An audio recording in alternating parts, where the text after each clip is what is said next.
راجا کا نام کنور سین تھا، وزیر کا نام رتن سین تھا۔ مہینے میں ایک بار وہ چاند کی پوجا کرتا تھا۔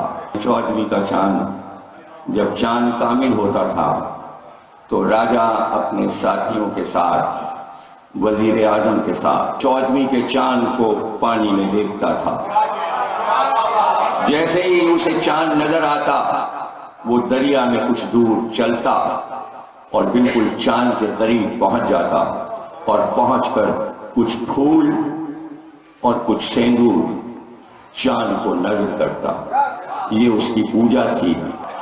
ایک بار اس نے چاہا کہ پھول چڑھا دے 14ویں کے چاند کو کہ اس کی نظر پانی پہ گئی۔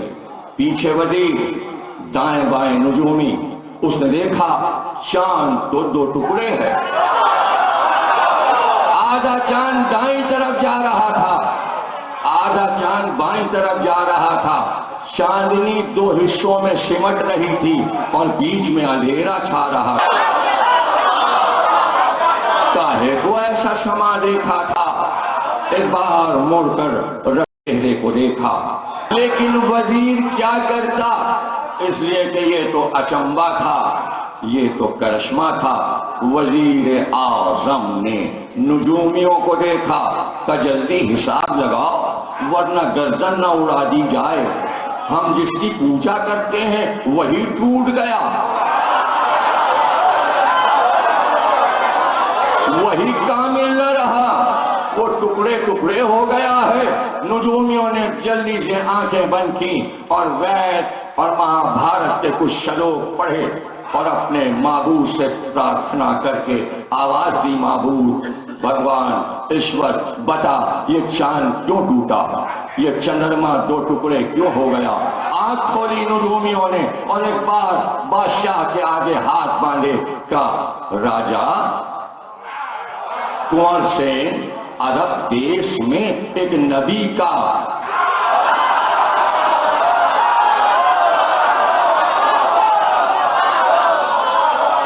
نے پرویش کیا ہے، ایک نبی نے پرویش کیا ہے، وہ بھی چندرما سمان ہے،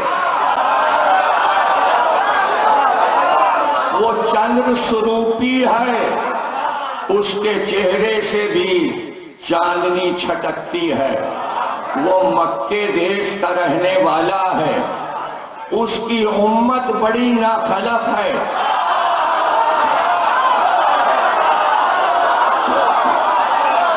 وہ بس اپنی قوم سے کہتا ہے بھگوان تو ایک ہے، ایشور تو ایک ہے، وہ سب اس کا مذاق اڑاتے ہیں۔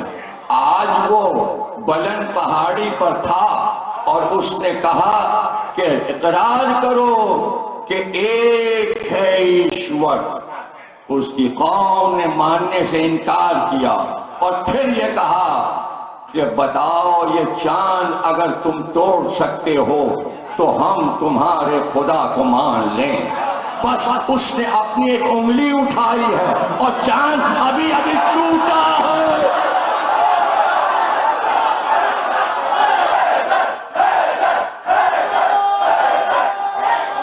پانی سے راجا باہر آیا، دربار میں پہنچا، رتن سین سے کہا، وزیر سے کہا جلدی جاؤ، ایسا چمتکار دکھانے والا پھر سچا ہی اوتار ہے، وہ پھر بھگوان کا سچا اوتار ہے، کچھ تحفے لے جاؤ۔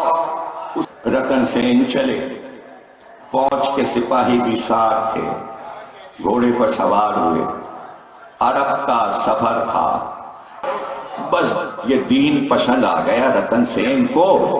بدر کی لڑائی ہوئی، رتن سین نے دیکھا، رپورٹ لکھ کر مہاراجا کو بھیجی۔ بدر کی لڑائی کے بعد سرکار کے گھر میں شادی ہوئی، مدینے میں دھوم دھام ہوئی، علی دولہا بنے، سیدہ دلہن بن کر علی کے گھر بیاہ کر آئیں۔ رتن سین نے وہ شادی بھی دیکھی، شادی کا حال راجا کو لکھ کر بھیجا۔ आले मोहम्मद का जिक्र किसी रावी का मोहताज नहीं।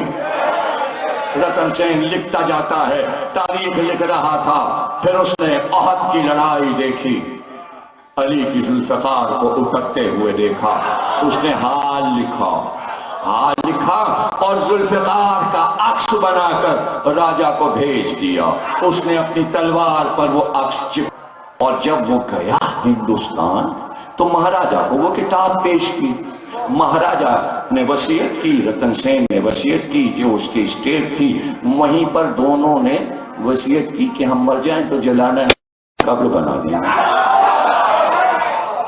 मुरादाबाद से करीब खापड़ी एक जगह है, वहीं दोनों की कब्रें हैं, कब्र पे पत्थर लगे हैं।